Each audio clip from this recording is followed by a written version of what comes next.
mais dinañ nekk dem ba nga wax dem ba nga waaw moo tax mu ne ba nga wax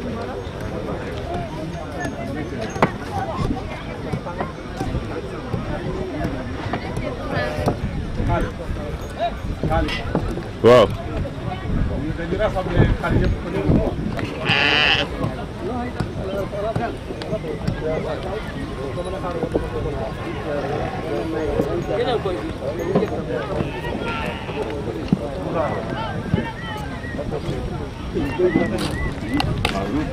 Ker la woon boobu.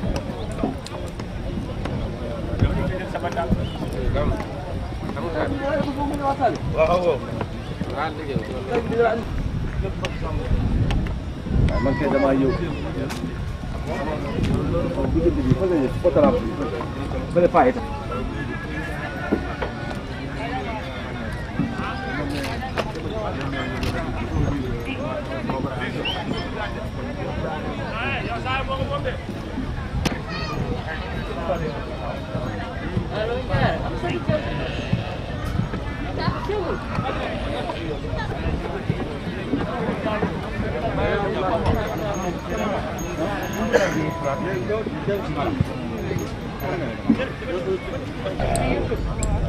Kan Amadou di kita tahu ya. Amadou len di yakan. Awo ni Amadou len di yakan. Len di hodo di. Amadou ala hodo di. Ati awo kay wota. Len di hobo. Bu ne mom di sabbe ci mom. Yow nang da ngay force nak Amadou. Do, patron la.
Carlo,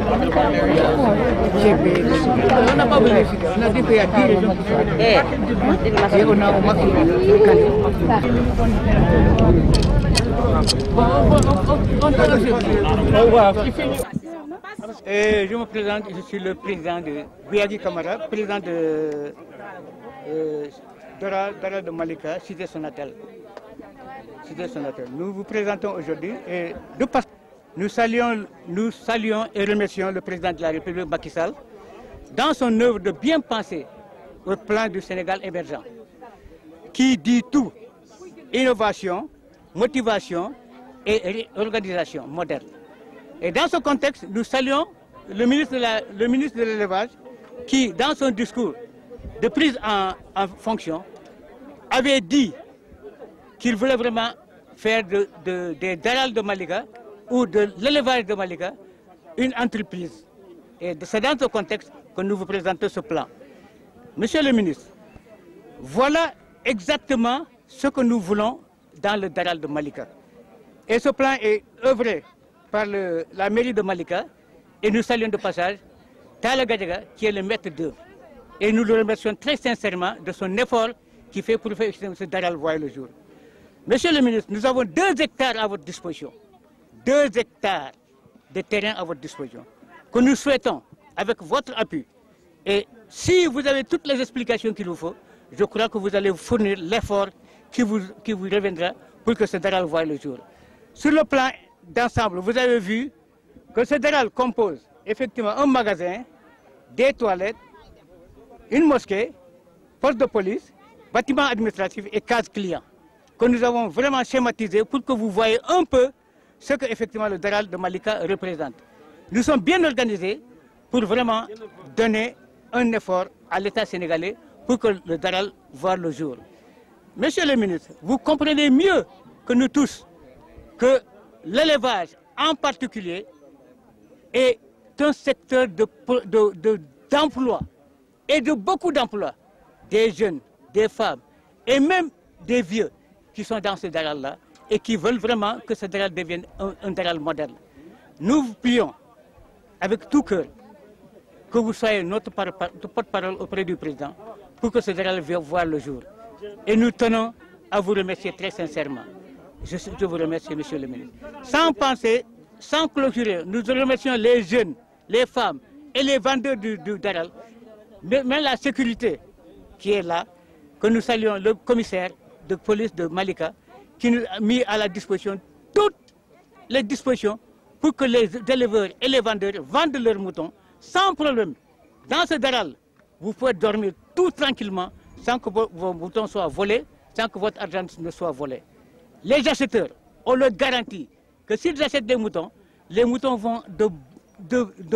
être acheminés dans leur maison sans problème, parce que nous avons identifié toutes les charrettes qui prennent des moutons dans ce Daral-là. Je vous remercie et je crois que vraiment le message sera passé et nous comptons sur vous, monsieur le ministre. Est-ce que vous avez idée sur le coût total du projet? Hein? Le coût total du projet? Le coût total du projet, on ne peut pas le dire parce qu'on l'avait évalué il y a 15 ans, depuis 2015. Et il n'y a pas de valeur actuellement. Si nous avons à peu près, nous voulons vraiment voir 30 millions, ça peut faire le coût du Daral. La construction, surtout la construction du mur qui est très important. Parce que c'est la sécurité et la sécurité des éleveurs et des vendeurs. Voilà. Assalamu alaikum. Je suis Madame Sow Fatoumata Ka, du directoire national des femmes en élevage du Sénégal, en même temps que vice-présidente Daral bu Malika. di leen nuyu di leen ziar vraiment di rafetlu liggéey bi nga xam ne liggéey nañ ko fii ci Daral bi ndax président wax na ñëw na ci sànq ñun nag Daral bi Daral boo xam ne dañ ko autorisé la boo xam ne lépp loo xam ne gouvernement bi daf koy jàppale Daral ñun am nañ ko Malika am nañ ko donc am nañu toilette mobile am nañu courant am na sécurité am na ndox ñoo ngi séentu aliment de bétail bi bien vrai que yéex na nag man foofu laa bëgg a waxe ndaxte aliment de bétail bi ñun dañu jàpp ne ñun éleveurs yi su desee 20 jours ci tabaski bi vraiment soxla nañu gouvernement bi jàppale ñu ba nga xam ne aliment de bétail bi dina mën a nekk sur place ndax déjà am na éleveurs yoo xam ne jaay nañ ba ñibbi fekk sax amuñu aliment de bétail te ku nekk ne xam na ne aliment de bétail bi soo ko amul fii day metti fii ci Daral yi ndax déjà ngooñ mi cher na aliment de bétail bi cher na te jur gi dañoo war a lekk dañoo war a naan de remercier nag wax dëgg yàlla éleveurs yi nga xam ne jóge nañ ci 10 régions yi ñu ñëw fii si daralu Malika donc ñoo ngi leen di sant bu baax di leen gërëm di sant tamit jeunes yi nga xam ne depuis bi daral bi ubbee ba léegi ñoo ngi ci suñu 6e année ku ci mel ne sëñ Saliou mënuma ko bañ a citer ndax tey mën naa ne mooy Baye Fallu daral bu Malika donc mention spéciale à Zal gis nañu taxawaayam gis nañu taxawaay tamit jeunesse bi nga xam ne ñu ngi ci Malika ñu indi seeni xar mais daral bi liñ ci bëgg président wax na ko sànq mais vraiment bëgg nañu man maa ngi lancé appel ndax ku nekk xam na ne ren à Dakar 33 points de vente la ñu am te ku nekk xam na ne terre bi dafa impacté point de vente yi tey mën naa jël benn exemple rek muy daralu Sotiba tey soo fa demee xamoo fooy duggee xamoo fooy génne te comme que daralu Malika bi ñun am nañu daral boo xam ne dañ ko autorisé daral bi 2 hectares la te daral bi mu ngi nekk département Pikine daral bi accessible na vraiment ci loolu ñuy sant suñu commissaire ci taxawaay bi mu taxaw ndax ñoom suñu nee càmm rek suñu ñëwee ci tabaski ñëw ci daral sécurité su amul dara du am donc maa ngi lancé appel vraiment gouvernement bi jàppale ñu ba nga xam ne point de vente yooyu dafa nekk ci biir région Dakar te ñu terre bi impacté leen vraiment ñoo ngi ñaan année prochaine tey ren moom jàll na ba pare mais année prochaine vraiment point de vente yooyu yëpp ñu ñëw ci daralu Malika bi comme ça ñu mën a indi seeni produit ci jàmm jaay ko ci jàmm ñibbi ci jàmm kon daal loolu vraiment maa ngi koy lancé suñu autorités yi ñu jàppale ñu mënuma wax nag ba pare te ñëw ma ci suñu ministre de l'élevage xam naa yàggu fi de day door a ñëw mais d'après niñ ko gisee acteurs yi suñu lëkkaloo ak techniciens yi jàpp naa ne moom it dina bàyyi empreinte am fii ci élevage kon monsieur le ministre dégg nga sànq li président wax duma ci ñëwaat ci projet Malika bi daralu Malika donc vraiment bëgg naa monsieur le ministre nga jottali ñu suñu jafe-jafe bi nga xam ne ñoo ngi ko am ci daral bi mu jàll ba ci président de la république ndax moo ñu jabooti ñun ñëpp te nit ki nag su yoree njabootam mu am ay jafe-jafe man jàpp naa ne war nañ koo mën a dimbali vraiment que gouvernement bi gis nañu taxawaayam mais dañu bëgg mu yokku vraiment lépp liñ fi def rek ñoo ngi ñaan année prochaine mu yokku ak jàmm su loolu passé tamit suñu nee daral kenn mënta wax restauration ndax ku lekkul jàpp naa ne yow doo fa mën a yàgg kon vraiment maa ngi sant jigéen ñi nga xam ne chaque année dañu ànd ak ñun depuis bi ñu commencé ba léegi vraiment ci ay conditions yu metti nag teewul ñu gérer ko mooy jigéen ñi nga xam ne ñoo nekk ci biir daral gi di togg yi di jàppale éleveurs yi kon gis nañu seen taxawaay jigéen ñi ñoo ngi leen di remercier di wax nag la première dame gis nañu taxawaayam ci dëkk bi gis nañu lu baax li muy def ci dëkk bi ñun jigéenu waa Malika tamit maa ngi lancé appel madame première dame de Marème Faye Sall di soxna président de la république na njëngu fii ci Malika gis jigéenu Malika yi ni ñuy def mu jàppale jigéenu Malika ndax ñoom it ñu ngi ci couche yëpp waaye tey nag daral bi moo ñu fi indi waaye am na ay jigéenu éleveurs yoo xam ne tamit ñu ngi fii ci daral bi di dóor seen waar di liggéey comme góor ñi vraiment loolu moom maa ngi koy jëmale ci première dame. su loolu passé ñu ñëwaat ci suñu maire muy Momar Talla Gadiaga koo xam ne tamit depuis bi ñu ñëwee kii ci daral bi ba léegi gis nañu subvention bi nga xam ne moom it tamit mu ngi koy jàppale waa daral gi léegi subvention boobu ñoo ngi ñaan moom it mu yokk ndax ku nekk xam na ne problème yi bari na te ñu nit bëgg nañu wax dëgg yàlla képp ku nekk ci daral gi ñu teg la dans de très bonnes conditions kon daal vraiment en gros loolu laa amoon lu may wax di sant nag éleveurs yi surtout éleveurs yi ndax su dul woon éleveurs yi tey daral bi du exister kon képp koo xam ne indi nga fa sa xar mu néew mu bari xamal ne ñun gis nañ ko ñun ñi nga xam ne ñun ñooy responsable di leen sant nag ci turu président éleveur u daral yi muy Muntaga ñoo ngi koy sant di ko gërëm gis nañu taxawaayam ndax lii lépp su fi amee grâce à Muntaga la kon vraiment moom it chapeau à Muntaga maa ngi sant ñëpp di gërëm ñëpp j'espère que fàttewuma kenn wala lu ma fàtte tamit ngeen xam ne wax moo mel noonu en tout cas daal sant nañu ñëpp gërëm nañu ñëpp merci. miɗo welto kadi daral Malika he sabo daral ngal dañi duuɓi 6 Allah waɗi président Biagi Camara ardi daral ngal min Fatimata Ka min sukki mum woni vice président o e si min jiya fedde nde ganduɗa ne nde wiyete ko directoire national des femmes en élevage miɗo hen woni vice présidente au niveau national et vice présidente au niveau régional. ɗum simi ɗum haali miɗo wawi wi tan hande hay goto wawa wi gaynako to innani debbo saabu mbi siɓe mbi rewɓe a ɓeni nder gaynaka he rewɓe heɓe pecca jawdi cewdi ndi hande si worɓe goni ɗo hande heɓe jeeye baali miɗo wawi wi ko kaake amen ɓe jeeyata saabu minen pecca jawdi cewdi minen jeeyi kosam e si hande noon ko taski addi amen ɗo wadde noon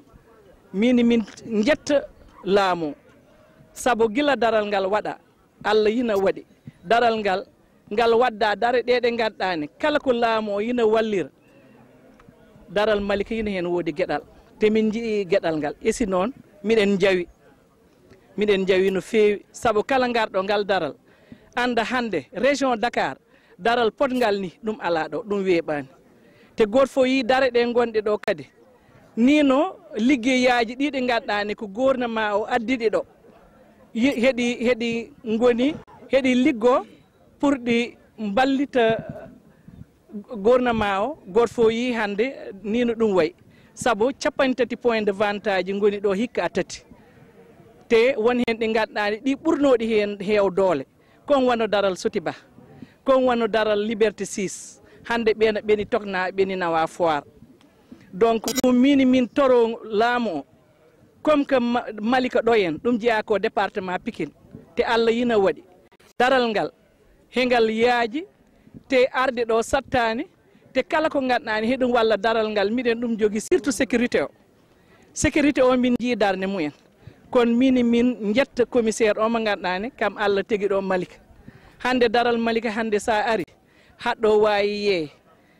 ha jaaha a dañata caɗele goote si welima goppa jawdi ma jawta leloɗa ɗanoɗa ɗum si gaynako dañi ɗum ko sécurité o walli ɗum hen kono sécurité o en mbawambo was yettu kono vraiment sécurité o boni yette no feewi te kala garɗo daral kadi ma wi ñamde neɗɗo wawa wonɗo ganduɗani ñamata ɗon kono rewɓe ɓe ganduɗani a ɓeni ɗon goni ɓe taƴana palaceji heɓe defana yimɓe heɓe ñaama ɓenne ɓeni jette no feewi machallah si ɗum ɓenni kadi min jetta maire amen saabu maire o kadi goto fof yi darde mum saabu gila daral ngal fuɗɗa ha joni e ɗum famɗi ɗum heewi wasa ko tottiri e si min toro ko tottata amen hitande foof yo ɓesdu ɗum saabu ko nafoore mum ko nafoore Malika saabu kala garɗo ɗo hande dañi yeeyiɗo ha gasni nawti haalis mum te hay ndiga heɓani ɗum haalis mum ni hembo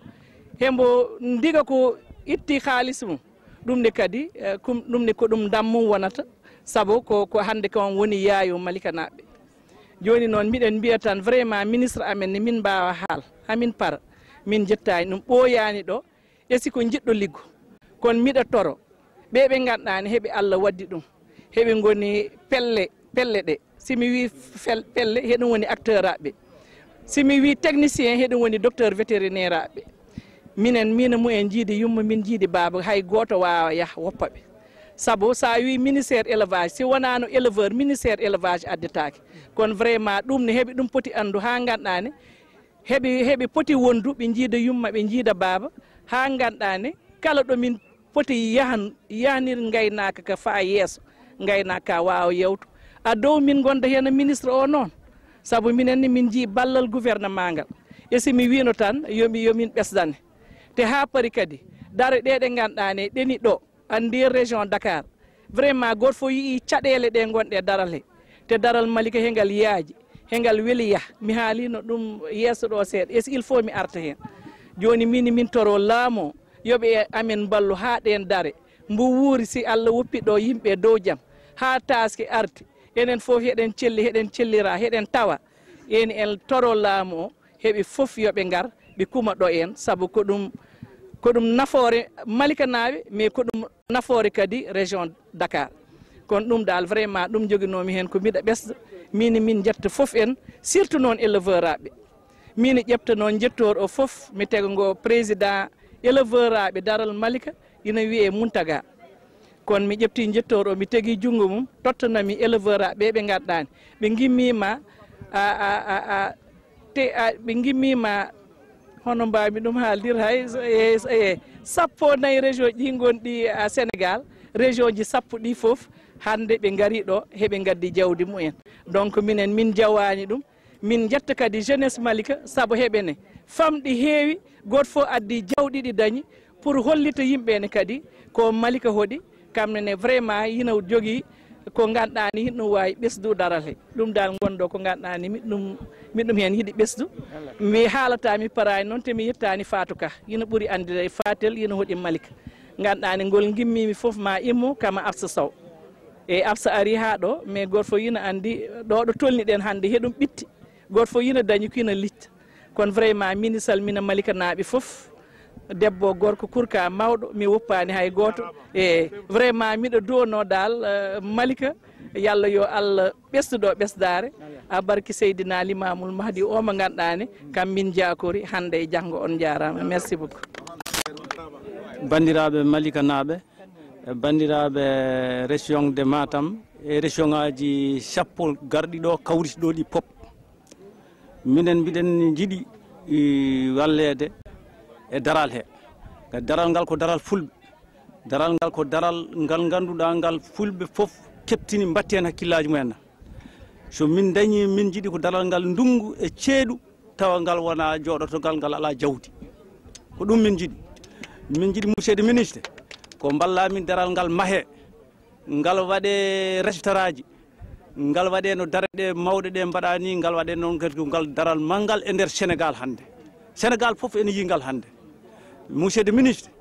min jiiɗi ko wallede daral ngal Alimade Bekkayo watta arde no fotiri arirde ni yeyre aynaɓe no poti yeyrede ni sécurité o watta arde law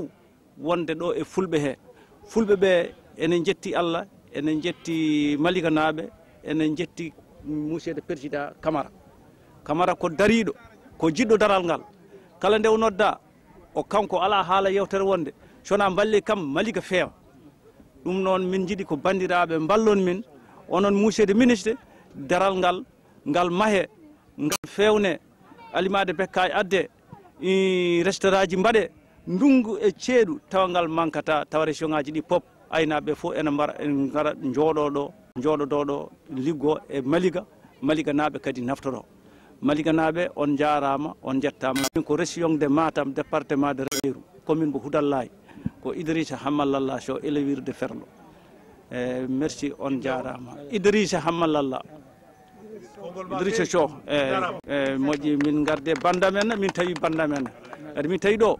ko gamanaɓe min tawi ɗo ko leeraɓe min tawi ɗo ko jogli ɗi pop mi wawa limtude so limtama tan a juumat ɗi fof kadi ko yimɓe moƴƴuɓe to mbaaluma yanti hen pop so fini jomum wiyatuma ko aran mbaaluma sa seegal ala ɗo woni ɗo tan ko liggue min jiiɗi ko yo ministre wallu min liggal ngal liggue daral ngal liggue ndungue ceeɗu tawa ngal mankata ndiyam ngal mankata ñamdu ngal mankata Alimade Bekkaye merci on jarama Camara a jarama